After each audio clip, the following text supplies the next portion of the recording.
Friends, welcome to Chitra Sampath channel. இங்கே பாருங்கள் friends, என் கழனி வரப்பில் இருந்த பொன்னாங்கண்ணி கீரை எவ்வளோ ஃப்ரெஷ்ஷாக சூப்பராக இருக்குது பாருங்கள் ஃப்ரெண்ட்ஸ். அம்மா வந்து நான் இந்த கீரை ஃபுல்லுமே வந்து எங்கள் வரப்பில் எங்கள் கழனியில் இருந்த கீரை.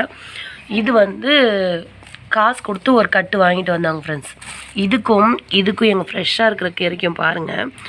நாங்கள் வந்து கீரை இல்லைன்ட்டு அம்மா வந்து கட்டு வாங்கிட்டு வந்துட்டாங்க. அப்புறம் பார்த்தா கீரை ஃபுல்லுமே வந்து நாங்கள் போய் எடுத்துகிட்டு வந்தோம். இவ்வளோ கீரை ஆச்சு. இன்னும் கொஞ்சமாக இருக்குது, இன்னொரு நாளைக்கு வந்து செஞ்சுக்கலான்ட்டு. இப்போ இந்த கீரையை வச்சு முட்டை போட்டு நான் கீரை பொரியல் தான் பண்ண போகிறேன். வாங்க வீடியோக்குள்ளே போகலாம். ஃப்ரெண்ட்ஸ், தண்ணியில் வந்து ஒரு 5 நிமிஷம் நல்லா ஊற வச்சுக்கலாம். ஏன்னா அதில் இருக்கிற மண் எல்லாம் வந்து தண்ணியில் வந்து கரைஞ்சிரும். அதுக்கப்புறம் வந்து நம்ம 3 டைம் வந்து நல்லா அலசிக்கலாம் ஃப்ரெண்ட்ஸ்.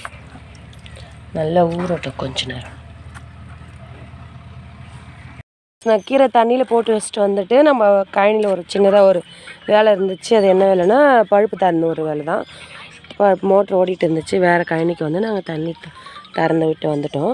அம்மா வந்து கீரை பறிக்கிறப்போ என்னை கூப்பிடவே இல்லை. வந்து கீரை வந்து பறிச்சுட்டு வந்துட்டாங்க. சரி, கீரை எந்த இடத்துல இருக்குன்ட்டு உங்களை வந்து காமிக்கலாம் வீடியோவில் அப்படின்றதுனால தான். இங்கே பாருங்கள் ஃப்ரெண்ட்ஸ், இது ஃபுல்லுமே வந்து பொன்னாங்கண்ணி கீரை தான். அம்மா வந்து இந்த சைடு இருக்கிறதெல்லாம் பொறிச்சிட்டு வந்துட்டாங்க. இப்போ வந்து இந்த சைடு எல்லாமே இருக்குது. இந்த கீரை இருக்கிறது ஞாபகம் எல்லாமே வந்து கடையில் வந்து ஒரு கட்டு கீரை வந்து சந்தையில் வாங்கின்னு வந்துட்டாங்க. அதனால தான் ஃப்ரெண்ட்ஸ் உங்களுக்கு காமிக்கிறேன். நான் இப்போ செய்கிறது வந்து பாதி வந்து கடையிலேருந்து வாங்கிட்டு வந்தது, பாதி வந்து நம்ம தோட்டத்தில் இருந்த கீரைங்க தான். பாருங்கள், இன்னும் பாதி கீரை இருக்குது. இன்னும் அதோட ஜாஸ்தியே வரும். இது இன்னொரு நாளைக்கு வந்து சாம்பாரோ இல்லை பொரியலோ பண்ணிக்கலாம் ஃப்ரெண்ட்ஸ். அவ்வளோதான் ஃப்ரெண்ட்ஸ், நம்ம போய் பொரியல் பண்ணலாம் வாங்க. கீரை வந்து நல்லா அரைச்சி வச்சுருக்கேன். பொடியாக வந்து நான் கட் பண்ணி வச்சுருக்கேன் ஃப்ரெண்ட்ஸ். அப்புறம் வந்து இது வந்து தாளிப்பு கொடுத்துடலாம் வாங்க ஃப்ரெண்ட்ஸ். எண்ணெய் காய வச்சு நான் வந்து கடுகு போட்டிருக்கேன். கடுகு வந்து நல்லா பொரிஞ்சிட்ருக்கேன்.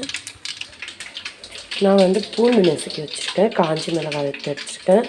2 வெங்காயம், பெரிய வெங்காயம் வந்து 2 வெங்காயம் நீல வாக்கில் கட் பண்ணி வச்சுருக்கேன் ஃப்ரெண்ட்ஸ். ஏன்னா முட்டை போடுறதுனால டேஸ்ட்டாக இருக்கும். நான் வந்து எல்லாமே ஒட்டுக்காக சேர்த்துட்டு போகிறேன். கடுகு நல்லா பொரிஞ்சிச்சு. எல்லாமே வந்து நான் ஒட்டுக்காக சேர்த்துக்கிறேன்.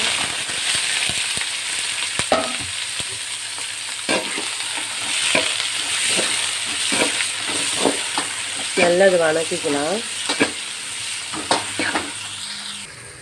ஃப்ரெண்ட்ஸ். நல்லா வதங்கி வச்சு இப்போ வந்து நான் வந்து கட் பண்ணி வச்சுருக்கேன் கீரையை சேர்த்துக்கிறேன்.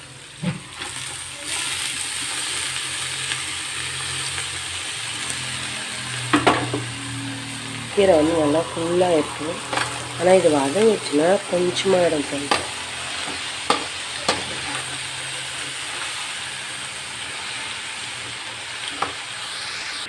ஃப்ரெண்ட்ஸ், கீரை வந்து நல்லா வதக்கிக்கலாம். வதக்கிட்டு நம்ம வந்து உப்பு சேர்த்து கீரை வந்து நல்லா வதங்கிட்டுருக்கு. இந்த ஸ்டேஜில் நம்ம லைட்டாக வந்து தண்ணி கொஞ்சம் போட்டுக்கலாம். ஏன்னா அப்போ நல்லா வேகும். கீரை வந்து நல்லா வேக வச்சு தான் ஃப்ரெண்ட்ஸ் சாப்பிட்ணும். கொஞ்சமாக தண்ணி போட்டிருக்கேன். நல்லா வந்து தண்ணி போட்டு கொஞ்சம் நல்லா மூடி வச்சுருங்க. சூப்பராக வெந்துடும். நம்ம அதுக்கப்புறம் தான் வந்து நம்ம முட்டை சேர்த்துக்கிறேன். அப்புறம் அது கூட வந்து நம்ம சால்ட்டு சேர்த்து நான் மூடி வச்சுக்கிறேன் ஃப்ரெண்ட்ஸ்.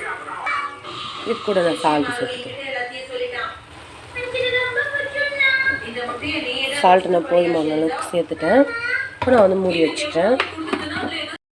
நான் எடுத்துகிட்டு இது வந்து முட்டை சேர்த்துட்ருக்கேன் ஃப்ரெண்ட்ஸ். நல்லா வெந்துடுச்சு. இப்போ நான் வந்து ஒரு 5 முட்டை சேர்க்கலான்னுட்டு முட்டை சேர்த்துட்ருக்கேன். பாருங்கள், ஒரு கையிலே வீடியோ எடுத்துக்கிட்டு ஒரு கையிலே வந்து முட்டையை சேர்க்குறேன். பாருங்கள் என்னுடைய திறமையை. இதுக்காகனா என் சேனலை சப்ஸ்கிரைப் பண்ணிவிட்டு எல்லோரும் என் சேனலை பாருங்கள்.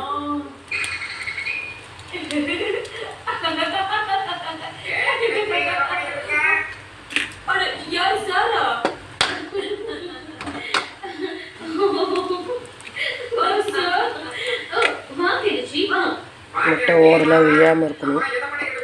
விழியில்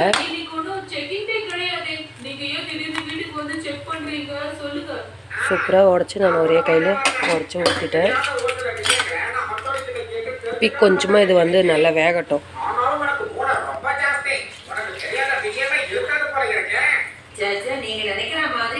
ஃப்ரெண்ட்ஸ், இது நான் வந்து கிண்டிக்கிறேன்.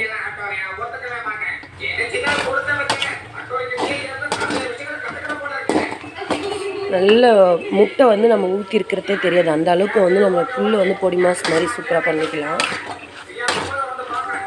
அது இந்த ஸ்டேஜ்லேயே வந்து நம்ம கிண்டிங்க கொஞ்சம் நல்லா வெந்து பிறகு கிண்டுனா அது கொஞ்சம் முயசாக வந்து நிற்கும் ஃப்ரெண்ட்ஸ். அதனால்